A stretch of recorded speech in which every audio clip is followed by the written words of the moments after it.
ಕನ್ನಡ ವಿಶ್ವವಿದ್ಯಾನಿಲಯ ದೇಶದಲ್ಲೇ ಏಕೈಕ ಒಂದು ಭಾಷೆಗಾಗಿ ಸ್ಥಾಪನೆಯಾದಂಥ ಸಂಶೋಧನಾ ವಿಶ್ವವಿದ್ಯಾನಿಲಯ.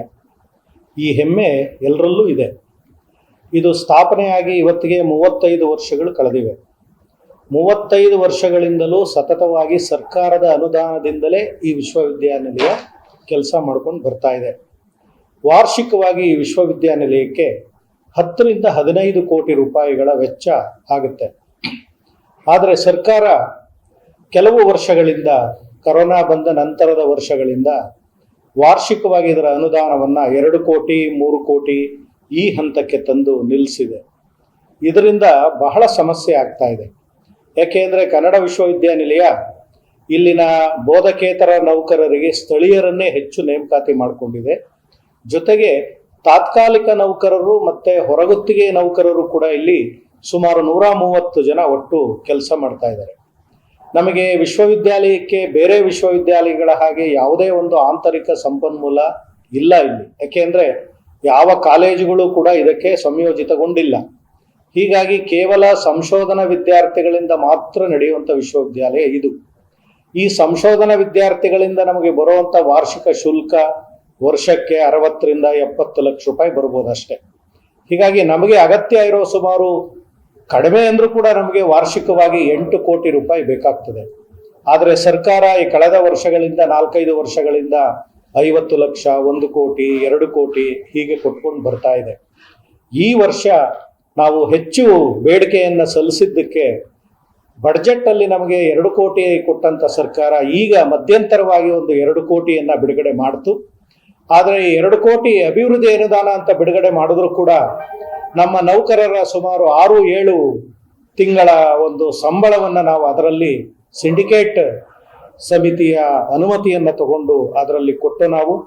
ಹೀಗಾಗಿ ಸರ್ಕಾರ ಕೊಟ್ಟಂಥ ಅನುದಾನದಲ್ಲಿ 50% ಭಾಗ ನೌಕರರ, ತಾತ್ಕಾಲಿಕ ನೌಕರರ ಸಂಬಳಕ್ಕೆ ಮೀಸಲಾಗ್ಬಿಡ್ತು. ಹೀಗಾಗಿ ಕನ್ನಡ ವಿಶ್ವವಿದ್ಯಾಲಯದ ಪರವಾಗಿ ನಾನು ಸರ್ಕಾರಗಳನ್ನು ಮತ್ತು ಸಂಬಂಧಪಟ್ಟವರನ್ನು ಕೇಳ್ಕೊಳ್ಳೋದೇನು ಅಂದರೆ, ಬೇರೆ ವಿಶ್ವವಿದ್ಯಾಲಯಗಳಿಗೆ ಇರೋ ಹಾಗೆ ಇದಕ್ಕೆ ಆಂತರಿಕ ಸಂಪನ್ಮೂಲ ಇಲ್ಲ. ಇದು ಪೂರ್ತಿ ಸರ್ಕಾರಿ ಅನುದಾನದಲ್ಲೇ ನಡೆಯುವಂಥದ್ದು. ಹೀಗಾಗಿ ಸರ್ಕಾರ ಪ್ರತಿ ವರ್ಷ ಬಡ್ಜೆಟ್ಟಲ್ಲಿ ಕನಿಷ್ಠ 10 ಕೋಟಿ ರೂಪಾಯಿನಾದರೂ ವಾರ್ಷಿಕವಾಗಿ ಕೊಟ್ಟರೆ ಕನ್ನಡ ವಿಶ್ವವಿದ್ಯಾಲಯ ಯಾವುದೇ ತೊಂದರೆ ಇಲ್ದಿರ ನಿರಾತಂಕವಾಗಿ ಕೆಲಸ ಮಾಡಿಕೊಂಡು ಹೋಗ್ಬೋದು. ಇದನ್ನು ಬೇರೆ ವಿಶ್ವವಿದ್ಯಾಲಯಗಳ ಹಾಗೆ ಸರ್ಕಾರ ಪರಿಗಣಿಸಬಾರದು. ಇದೊಂದು ವಿಶೇಷ ವಿಶ್ವವಿದ್ಯಾನಿಲಯ. ಈ ವಿಶ್ವವಿದ್ಯಾನಿಲಯ ಸ್ಥಾಪನೆಯಾದ ಮೇಲೆ ಕನ್ನಡದ ಅನೇಕ ವಿಚಾರಗಳನ್ನು ಕುರಿತಂತೆ ಮಹತ್ವದ ಪ್ರಕಟಣೆಗಳನ್ನು, ಮಹತ್ವದ ಸಂಶೋಧನೆಯನ್ನು, ಮಹತ್ವದ ಯೋಜನೆಗಳನ್ನು ವಿಶ್ವವಿದ್ಯಾಲಯ ಪೂರೈಸಿದೆ. ಕನ್ನಡದ ಅಸ್ಮಿತೆಯನ್ನು ಉಳಿಸುವ ದೊಡ್ಡ ಕೆಲಸವನ್ನು ಕನ್ನಡ ವಿಶ್ವವಿದ್ಯಾನಿಲಯ ಮಾಡಿಕೊಂಡು ಬರ್ತಾ ಇದೆ.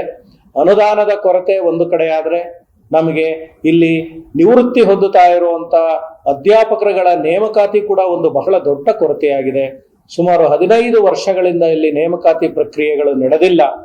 ಮಧ್ಯ ಒಮ್ಮೆ ಬ್ಯಾಕ್ಲಾಗ್ ಪೋಸ್ಟ್ಗಳ ನೇಮಕಾತಿ ಪ್ರಯುಕ್ತ 9 ನೇಮಕಾತಿಗಳು ನಡೆದಿತ್ತು ಅಷ್ಟೇ. ಈಗಾಗಲೇ 50% ಭಾಗ ಅಧ್ಯಾಪಕ ವರ್ಗ ಇಲ್ಲಿ ನಿವೃತ್ತರಾಗಿದ್ದಾರೆ. ಇಲ್ಲಿ ಅಧ್ಯಾಪಕ ವರ್ಗದಲ್ಲಿ ಒಬ್ಬ ಅಧ್ಯಾಪಕ ನಿವೃತ್ತರಾದರೂ 8 ಜನ ಸಂಶೋಧನಾ ವಿದ್ಯಾರ್ಥಿಗಳಿಗೆ ಇಲ್ಲಿ ಅವಕಾಶ ತಪ್ಪಿ ಹೋದಂಗೆ ಆಗ್ತಾ ಇದೆ. ಹೀಗಾಗಿ 50%ಕ್ಕಿಂತ ಹೆಚ್ಚು ಏನು ಖಾಲಿ ಹುದ್ದೆಗಳಿವೆ ಅಧ್ಯಾಪಕರದು ಈ ವಿಶ್ವವಿದ್ಯಾಲಯದಲ್ಲಿ, ಸರ್ಕಾರ ಆದಷ್ಟು ಬೇಗ ವಿಶೇಷ ಆದ್ಯತೆಯನ್ನು ಕೊಡೋ ಮೂಲಕ ಬೇರೆಲ್ಲ ವಿಶ್ವವಿದ್ಯಾಲಯಕ್ಕೆ ಕೊಟ್ಟರೂ ಬಹಳ ಸಂತೋಷ. ಅದಕ್ಕಿಂತ ಮುಂಚೆ ಕನ್ನಡ ವಿಶ್ವವಿದ್ಯಾಲಯಕ್ಕೆ ಒಂದು ನೇಮಕಾತಿಗೆ ಅನುಮತಿಯನ್ನು ಮತ್ತು ಕೊರತೆಯ ಒಂದು ಅನುದಾನವನ್ನು ತುಂಬಿಕೊಟ್ರೆ ಕನ್ನಡ ವಿಶ್ವವಿದ್ಯಾಲಯ ಮತ್ತಷ್ಟು ಹುರುಪಿನಿಂದ ಕೆಲಸ ಮಾಡೋದಕ್ಕೆ ಸಾಧ್ಯ ಆಗುತ್ತೆ.